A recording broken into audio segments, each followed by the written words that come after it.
It's true, the Bible has long been wielded in the interests of our enemies.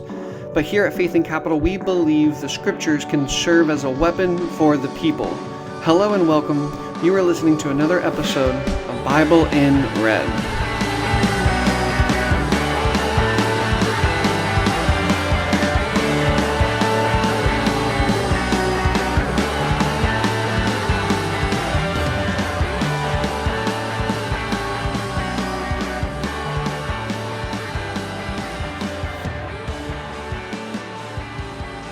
Okay, everybody, so today we got some really fun stuff we're going to do. We're going to look at a passage in the Gospel of Mark where James and John want to be glorified with the old Jesus. Next, we're going to talk about the U.S. left and some pretty bad tendencies that we have here in the imperial core. And then finally, we're going to talk about a really important alternative to our individualist and chauvinist and opportunist tendencies. It's going to be a fun conversation, but that's all we need to say about that. Let's just get to it. So, Chris, why don't you start us off? Mark 10:35 through 45. All right, y'all, here it is. James and John, the sons of Zebedee, came forward to Jesus and said to him, "Teacher, we want you to do for us whatever we ask of you." And Jesus said to them, "What is it you want me to do?" And they said to him, "Grant us to sit, one at your right hand and one at your left, in your glory." But Jesus said to them, "You do not know what you're asking. Are you able to drink the cup that I drink, or be baptized with the baptism that I am baptized with?" They replied, "We are able." Then Jesus said to them, "The cup that I drink, you will drink, and with the baptism I am baptized, you will be baptized. But to sit at my right hand or at my left is not mine to grant, but it is for those for whom it has been prepared." When the 10 heard this, they began to be angry with James and John. So Jesus called them and said to them, "You know that among the Gentiles, those whom they recognize as their rulers lord it over them, and their great ones are tyrants over them. But it is not so among you. Whoever wishes to become great among you must become your servant, and whoever wishes to be first among you must become slave of all.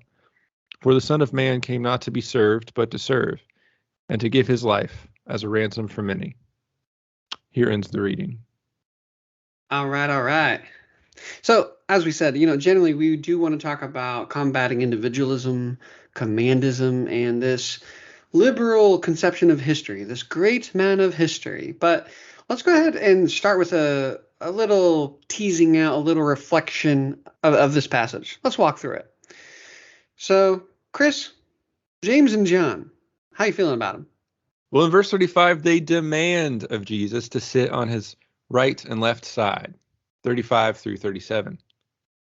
Yeah, I see that James and John want to be glorified. And I think it's pretty gutsy, right? So, teacher, we want you to do for us whatever we ask of you.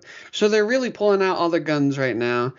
I don't know, maybe they're trying to Jedi mind trick, but they're really demanding to be glorified amongst Jesus. First of all, they see Jesus as someone who is above other people, and they too, even amongst their 10, and especially amongst the masses that they are to be loving, they want to be raised above them. They want to be next on the right and the left side of glory, which is pretty gutsy, eh?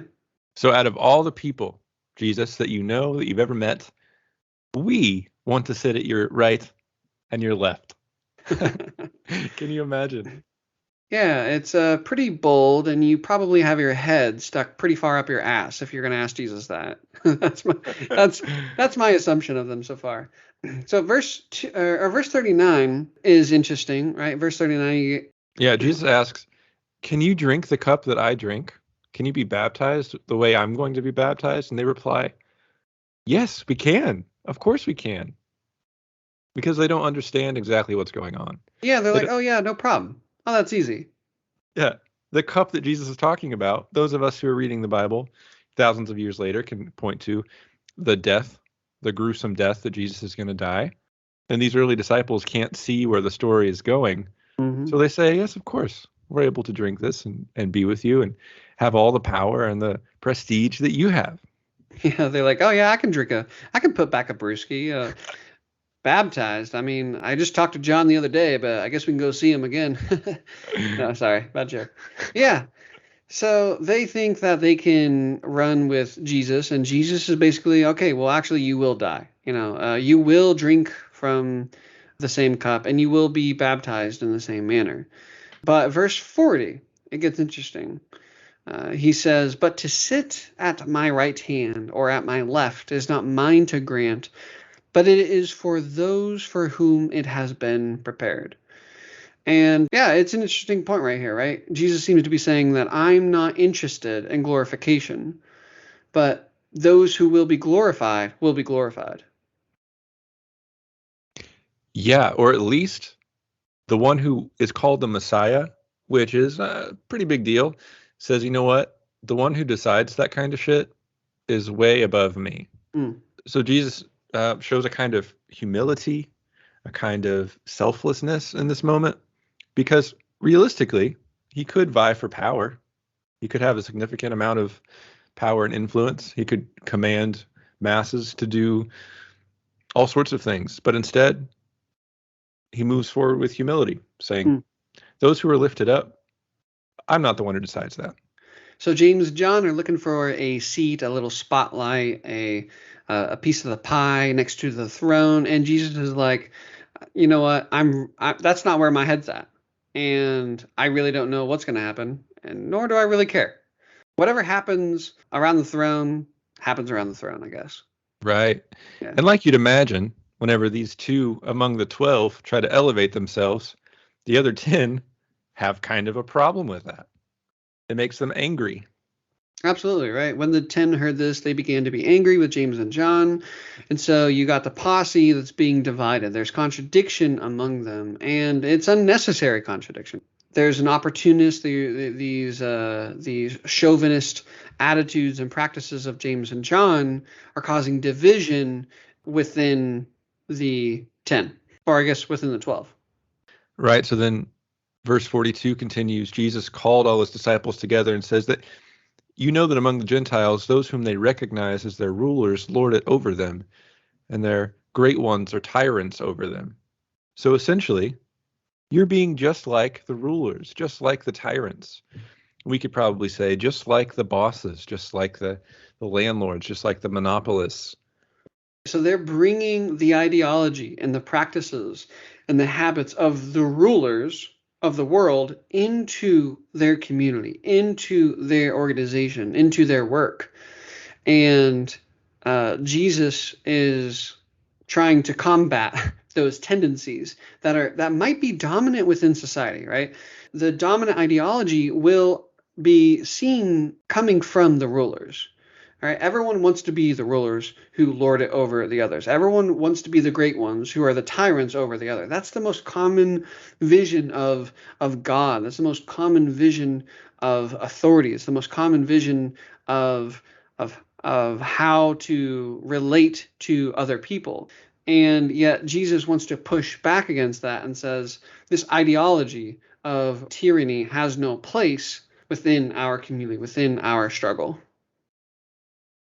Exactly. So verse 43 through 45, the Son of Man comes to be a servant, not to be served, not to be glorified, but to give his life. Yeah, and from there, what pops in my head is that basically the role for James and John and the other 10 in this struggle is not upward mobility. It's not to be looking at the throne. It's not to give two shits about the throne, but it's actually downward mobility. It's servanthood. It's a link with the masses, rather than a conception of the self as above and separate from the masses. Mm-hmm. Yeah, this jockeying for power that you're expressing is actually part of the thing we're trying to get rid of as Mm, we come into a new world, as we try to create and build something else.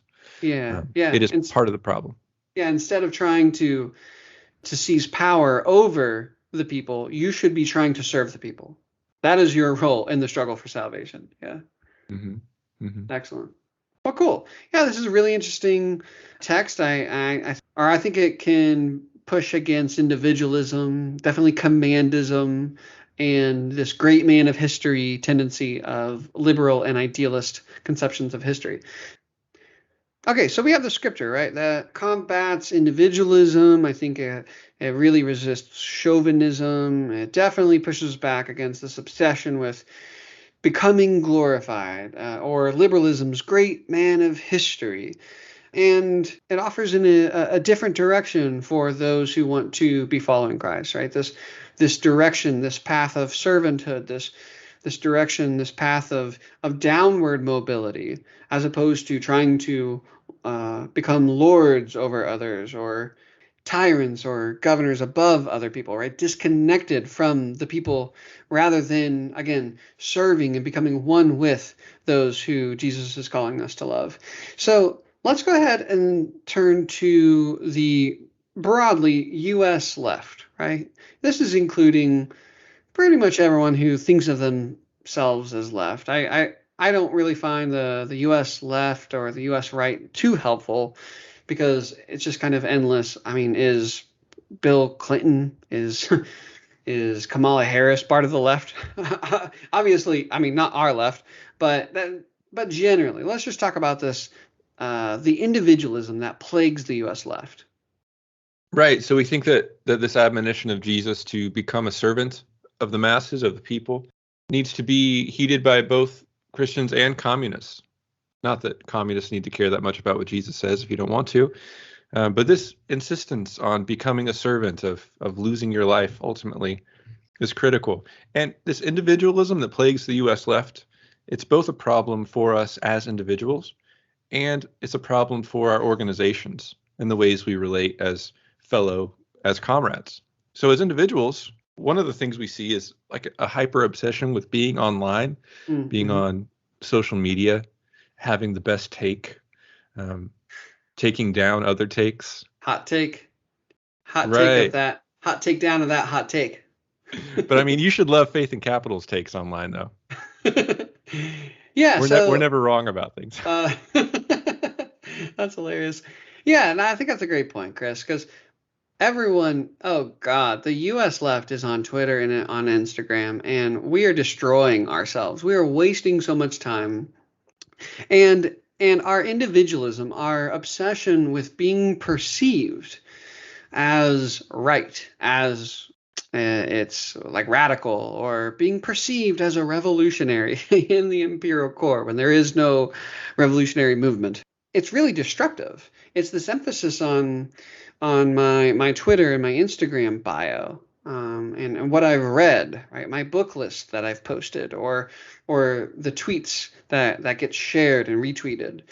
And rather than the correct, rather than actually studying and participating in and organizing through an actual organization, trying to develop a correct political line, correct political programs and slogans, methods, tactics, rather than actually doing class and national struggle, we have this tendency, I think, among the US left to focus on how we are individually perceived amongst our comrades, our friends, the social media sphere. What do you think about that, Chris? Oh yeah, absolutely. I think probably most of us. I got off social media because I could just obsess about, scrolling, and I would get upset about certain takes and want to take them down. I know, Chase, you've had a similar experience on social media, Oh, and absolutely. we're all trying to learn to become more actual revolutionaries and less online revolutionaries. But this individualist tendency also has a way of wrecking our organizational work as Hmm. well. So as we're so preoccupied with showing how we are the best comrade, or we are the smartest with the best takes, or we have the correctest line that isn't tied to the actual work we're doing with other comrades. We're not struggling over the line. We're struggling over our egos, and we're trying to show how we are the smartest and the best and most worthy to sit at Jesus's right or left side. Oh, yeah.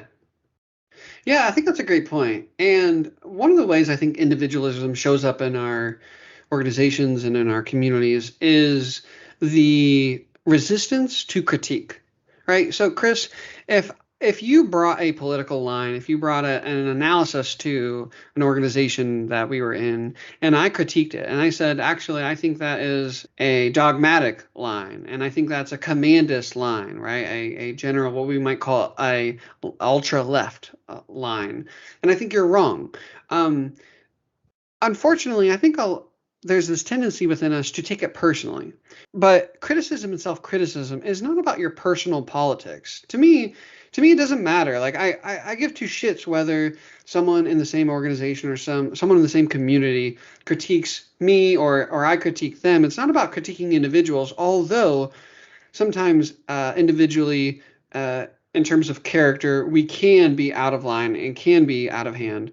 But really, when we're critiquing, we shouldn't be critiquing individual persons. We should be critiquing political lines so that our organization and our community can be guided in a more correct direction. What do you know what I'm saying? Does that make sense?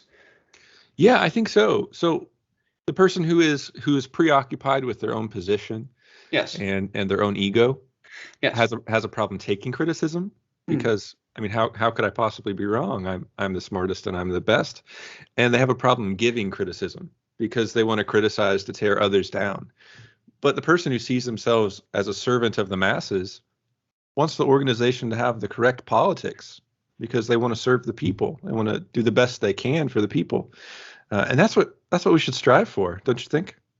Yeah, yeah. Instead of worrying about whether people like our idea or like our analysis, we should be more concerned about ruthlessly criticizing our analyses as a organization, our practice as an organization, our beliefs and our habits as a community.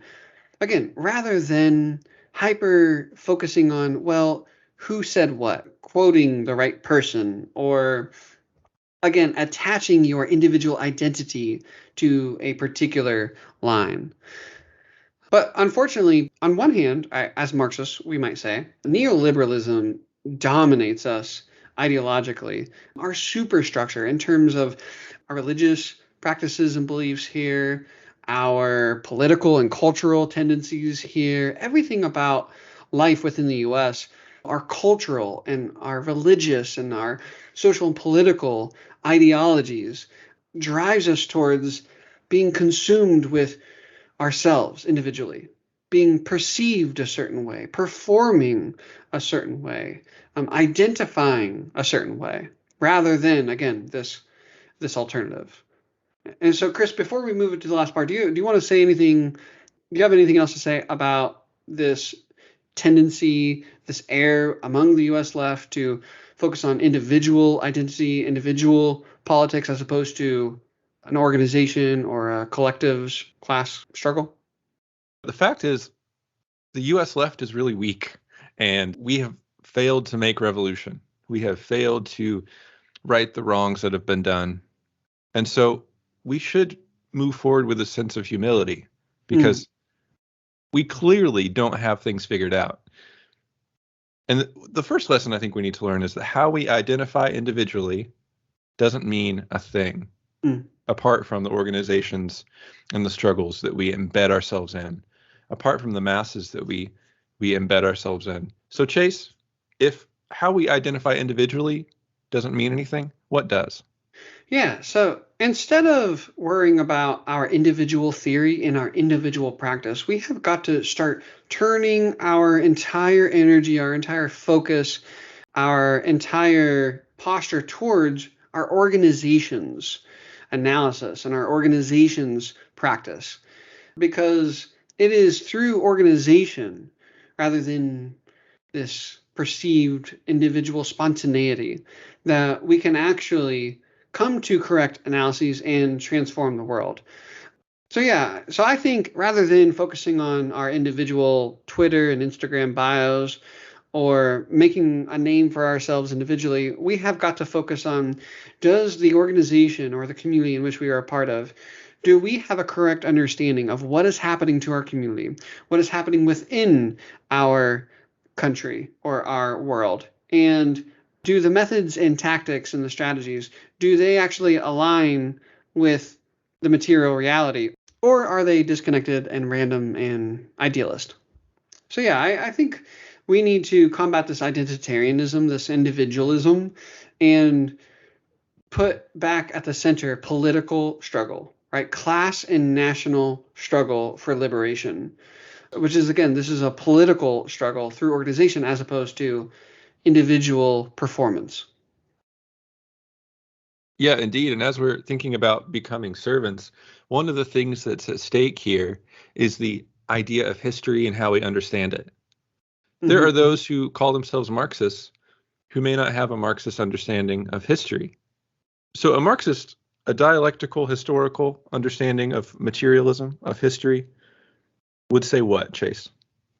Yeah. So a historical materialist conception of history emphasizes that at the base of society is a contradiction between the productive forces and the productive relations. And so, if you want to transform a society, you have to transform the means of production and the relations through which everything is produced within a society, right? Class struggle. That's at the very base of every society, rather than individuals, because the liberal and idealist conception of history, the great man of history conception of history, looks at, well, what did that individual do? What did that individual say? And wow, I can't believe they changed the world, that individual, which really is completely wrong. It's false. It's a lie that we're constantly being fed in our history books, right? Our kids are being fed those lies in our history book. We're being fed that through often through religion, and we're being fed that when you turn on Netflix or Hulu or HBO.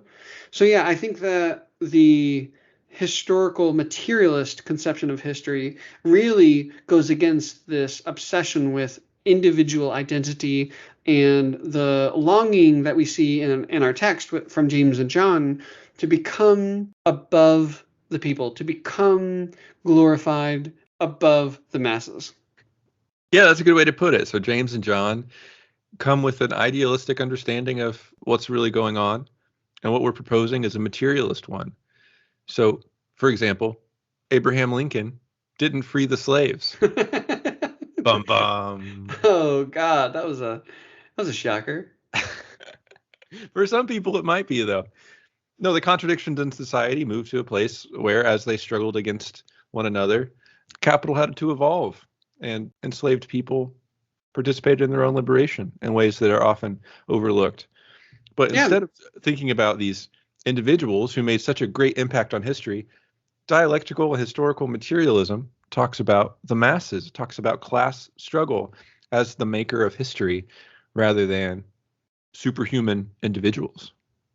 yeah, and I think I mean, Chris, if I'll be honest, that's hard for us to swallow in the imperial core because, again, we're constantly being fed everywhere we go, every hour of the day. We're constantly being told that we are these autonomous, isolated, self-actuated individuals that are to stand out, stand above others. We are to be seen, to be made distinct and separated from the people around us, rather than linking ourselves with those around us and especially those worse off than us for our collective liberation. It's just ideologically, I think it's so hard for us to swallow because we have this tendency towards individualism, towards commandism, towards this great man of history.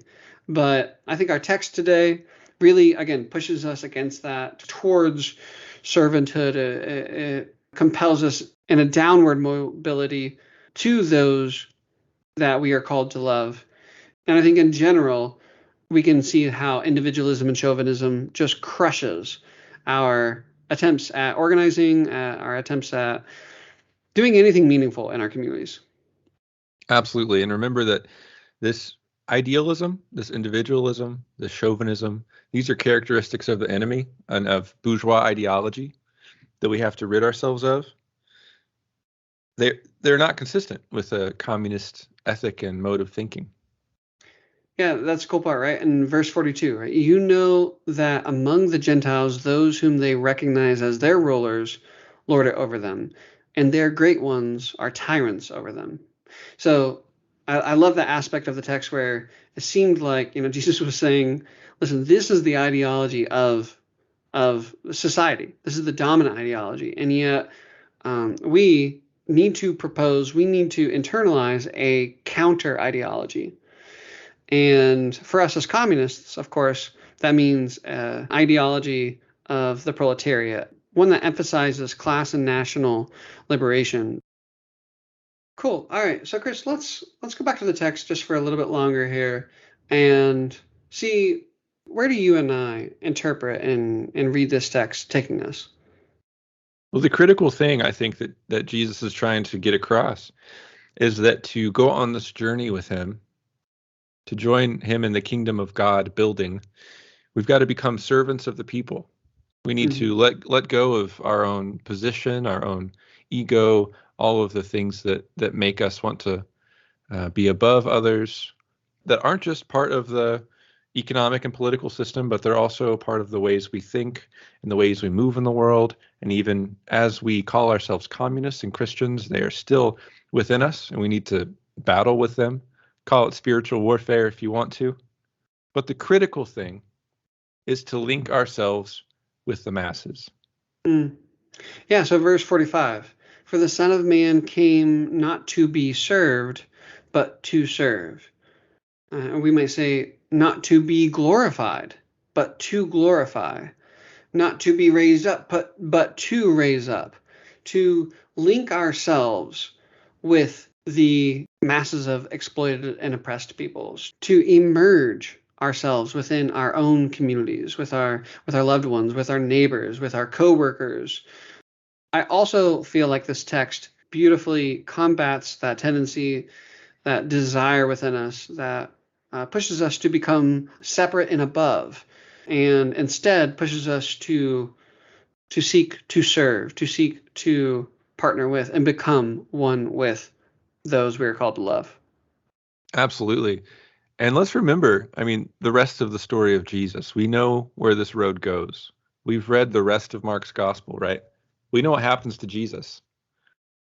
This glory that James and John are interested in, sitting on his left and the right side, he doesn't go to glory, Mm, really. He goes to a cross. He goes to death.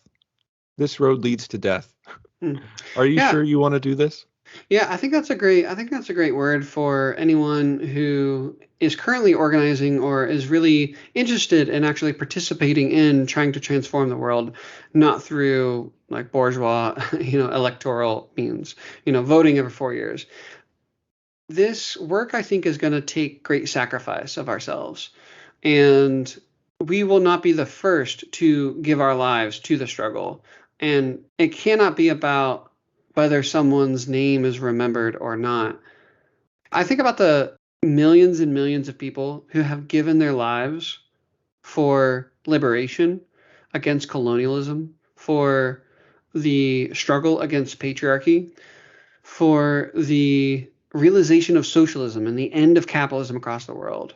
I mean, we're talking perhaps even billions of people who will forever go unnamed, and yet they came not to be served, but to serve. They gave their life for the liberation of the world. And I think that remains the call of the Christian, and I think that has to be the call of the communist. Yeah, absolutely. To sum it up, Chris and Chase are not the makers of history. James and John are not the makers of history. The masses are the makers of history, most of whom will go unnamed in history books.